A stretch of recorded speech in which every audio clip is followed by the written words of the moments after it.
pemerintah itu bentuk presidensial. Tetapi kemudian dengan keluar maklumat Act itu akan berubah nanti jadi parlementer, pemerintah bersifat parlementer. Diangkatlah ketika itu Sultan Syarif sebagai Perdana Menteri. Kenapa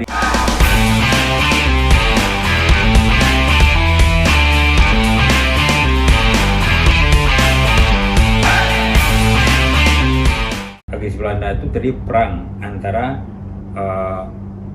penduduk Indonesia, bangsa Indonesia dengan Jepang, dengan Belanda ketika itu. Nah, perundingan ini nanti dikenal dengan Renville di atas sebuah kapal Amerika, kapal perang Amerika USS Renville di Teluk Jakarta. Nah, ketika itu perjanjian itu dimediasi nanti oleh 3 negara, ada Amerika Serikat, ada Belgia dan Australia. Hasilnya nanti juga wilayah Indonesia itu juga berkurang, bertambah luas yang dulu ke Belanda nanti. Kalau misalnya Padang, misalnya wilayah Renville itu sampai ke Lubuk Alung, dekat jembatan di sudah Man atau Padang Pariaman, ya Man di Lubuk Alung atau di Tapaki namanya itu. Itu ada sana itu tempat PLN di sana itu di sana itu. Kalau ke timur tuh arah ke Air Sirah, ke selatan itu Sekutu Muda. Oh iya. Nah itu itu wilayah Renville, itu wilayah itu semakin luas. Jadi menyebabkan nanti banyak yang tidak senang dengan kabinet Amir Syafruddin juga jatuh banyak nanti. Sudah itu akan ada persoalan nanti agresi Belanda kedua lagi nanti. Itu perang juga kan. Ya, presiden wakil presiden kita ditangkap bersama Perdana Menteri.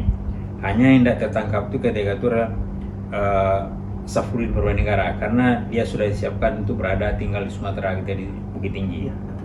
Jadi ketika itu dan sudah diwanti-wanti oleh Hatta, kalau terjadi apa-apa nanti maka lanjut pemerintahan Bukit Tinggi. Kalau Bukit Tinggi tidak bisa di Aceh, kalau Aceh tidak bisa nanti di luar negeri di India.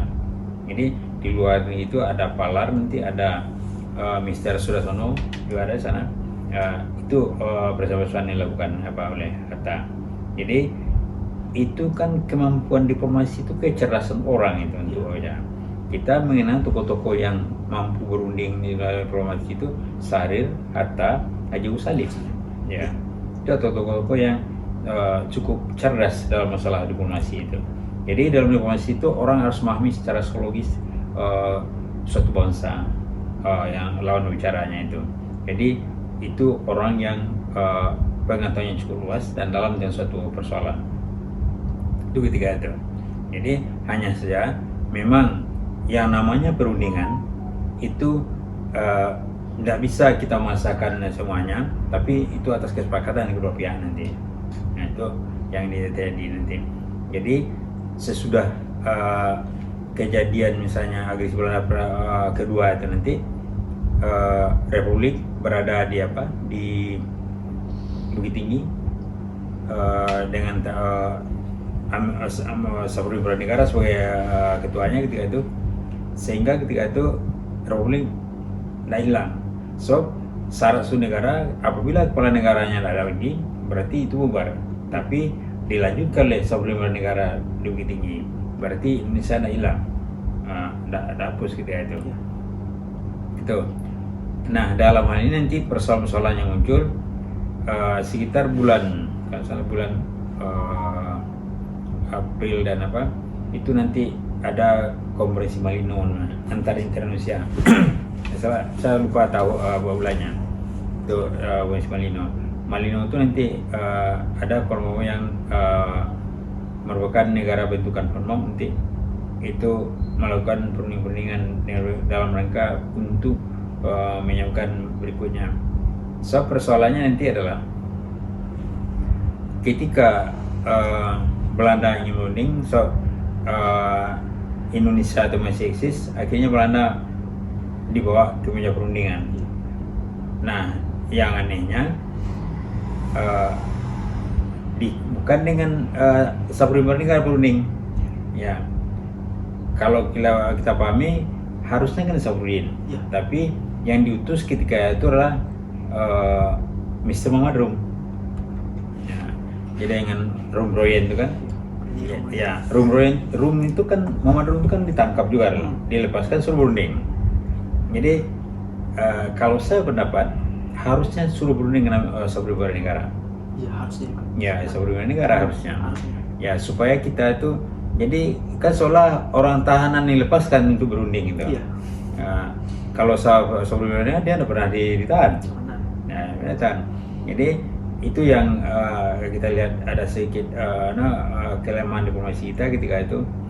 Tetapi kemudiannya hasil dari apa itu menuju nanti ke Konferensi Meja Bundar. Iya. Nah, itu akhirnya nanti.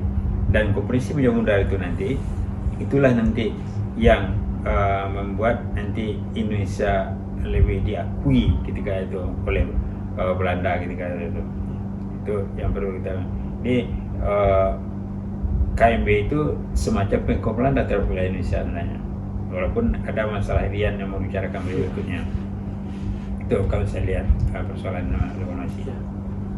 Ya Pak, berdasarkan Bapak sebutkan tadi kan bagaimana perundingan itu menjadi kunci penting dalam sebuah diplomasi nantinya antara Indonesia dengan pihak sekutu atau Belanda Pak. Bisa kita lihat bagaimana terjadi beberapa perundingan misalnya atau diplomasi untuk nantinya melihat bagaimana Indonesia dalam mata dunia internasional, khususnya di dunia diplomasi Pak. Tetapi kan kita bisa lihat juga Pak, yang setelah disebutkan tadi, Belanda masih melanggar perjanjian-perjanjian Pak, dengan terjadinya agresi militer Belanda pertama, agresi militer kedua. Nah, ini mungkin pertanyaan yang cukup banyak ditanyakan Pak pada saya waktu saya berada pada masa PLK di SMA Pak.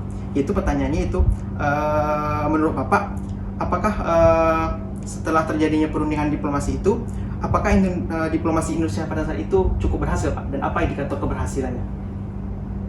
Nah, kan saya katakan tadi itu, setiap ada perang itu biasa dikirim dengan diplomasi. Nah, kenapa sudah itu Belanda juga mau atau ingin melanggar perjanjian itu? Persoalannya adalah sebagai suatu negara yang hidup dengan dunia kapitalis, mereka mencari keuntungan di Indonesia. Indonesia ini negaranya kaya. Jadi oleh karena itu wajar saja mereka gak susah untuk melepaskan Indonesia dari apa itu. Dia persoalan apa itu, ingin untuk menduduki Indonesia kembali, dan dia sudah mencoba merasakan namanya menguasai Indonesia. Dan Belanda itu wilayah kan kecil cuma seluas Lampung. Ini Indonesia ini berapa kali Pulau Jawa itu, 18 kali Pulau Jawa luas Indonesia ini. Nah, sementara Belanda cuma seluas Lampung. Tentu dari segi sumber daya alam itu sangat menguntungkan. Bahkan kan mereka menginginkan adanya uni Indonesia Belanda nanti. Dia jadikan Indonesia menjadi provinsinya atau termasuk nanti diantaranya adalah juga Suriname dan Suriname di Amerika Selatan Pak. Ya, dan juga satu lagi wilayah di Amerika sana itu juga jadikan bagi provinsi dan undang-undang Belanda yang Belanda. Itu mereka inginkan sesudah dalam mereka masa polisi fisik itu juga. Ya, itu mereka kan. Jadi wajar saja orang tidak mau. Jangan kayak itu, sampai sekarang aja banyak orang yang ingin mendapatkan Indonesia, menanamkan investasi di Indonesia. Ya, seperti Taman Nikel yang terjadi sekarang Pak. Iya. Apakah Amerika, apakah Australia, apakah negara lainnya, Cina juga demikian, apalagi Cina. Kan itu apa persoalannya. Iya. Oke. Nah, mungkin ini pertanyaan terakhir Pak, dari yang telah kita bahas tadi mengenai diplomasi, mengenai perundingan pada masa mempertahankan kemerdekaan. Itu mungkin salah satu pertanyaan yang kepada para pemirsa ya Pak. Nah, apa pelajaran bisa kita ambil untuk generasi muda Pak dari perjuangan diplomatik dalam mempertahankan kemerdekaan Pak? Apa pelajaran yang bisa kita ambil? Nah, untuk perjuangan diplomatik itu perlu pengetahuan yang kuat tentang kebangsaan kita. Ya. Kalau tanpa mengerti sejarah bangsa, itu nihil akan bisa berunding secara baik. So, dasarnya adalah ada aturan-aturan, ada dokumen-dokumen yang harus kita kuasai untuk untuk berdiplomasi itu. Kalau kita tidak punya pengetahuan, tidak punya pengalaman yang cukup tentang bangsa kita, itu tidak mungkin kita berjuang. contoh saja, kita menggunakan ada istilah pulau terluar, suku terasing. Iya. Suku terasing itu artinya kan foreign. Foreign itu kan asing artinya. Jadi harusnya adalah jangan dikatakan daerah terluar, daerah perbatasan kita misalnya. Perbatasan kita, Ya, harusnya. daerah wilayah pinggir ini bukan daerah terluar. Terluar itu kan bukan in lagi itu, out kan. Udah keluar dari Iya, zona Indonesia iya, gitu Pak. itu. Ya. Jadi seringkali kita menggunakan kata-kata dalam diplomasi itu yang kata kita menghaluskan tapi sebenarnya adalah merugikan. Merugikan kita Ya, sebagai bangsa Indonesia. jadi oleh karena itu penggunaan bahasa, pemahaman tentang bahasa bukan saja bahasa Indonesia, juga bahasa asing itu penting untuk apa ya. So diplomasi itu kita adalah berdebat secara rasional dan logika. Dan rasional logika itu ada dasarnya. Dasarnya apa? Pengetahuan kita tentang apa yang kita bicarakan dalam diplomasi itu, termasuk wilayah kita ini, termasuk potensi kita ini. Kalau tanpa punya pengetahuan itu, nihil kita akan bisa memenangkan diplomasi itu. So, itu adalah dasarnya. Dokumen-dokumen tentang kebangsaan itu adalah kasus Aceh misalnya. Nah, kalau kasus misalnya 4 pulau itu, kan bisa sederhana. Misalnya, di sana ada penduduk. Penduduk itu dia KTP-nya Aceh atau bukan? Iya, bisa gitu. Ya, kan salah satu wilayah dikatakan ada wilayah, ada penduduknya sana itu kan, Iya. ada penguasanya itu. Itu kemana dia berafiliasi? Ke Singkil, Aceh Singkil, atau ke Tapanuli Tengah? Tapanuli Tengah. Ya, ketika misalnya penduduk sana itu dia jelas adalah KTP-nya adalah Aceh Singkil, ya nggak bisa kita mungkin di bawah itu wilayah itu termasuk historisnya.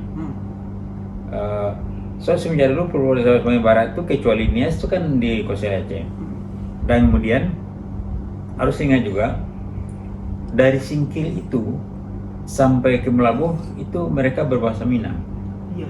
Ya, bahasa Minang. Di pesisir barat Aceh Ya, gitu ya Pak. ya ada pulau istilah misalnya Mangkir Kadang dan Mangkir Kecil. Kete, itu kan istilah Minang. Iya. Ya, Pak. Dan di situ banyak orang Minang. Saya pernah ke Aceh Singkil di daerah Rimo namanya sana itu berbahasa Minang sana itu orang. Aceh Singkil itu orang bahasa Minang, ada Tokajang itu bahasa Minang. Sampai kata Pak Tuan adalah Buana Jisan itu bahasa Minang. Ya, jadi kalau misalnya Sibolga itu tidak bahasa Minang. Iya. Apanya? Karena itu masih di pesisir barat Sumatera, pantai Sumatera. Kecuali Natal. Iya, orang-orang di Mandailing. Iya. Sekitar Mandailing. Tapi di pasar Barus itu bahasa Minang.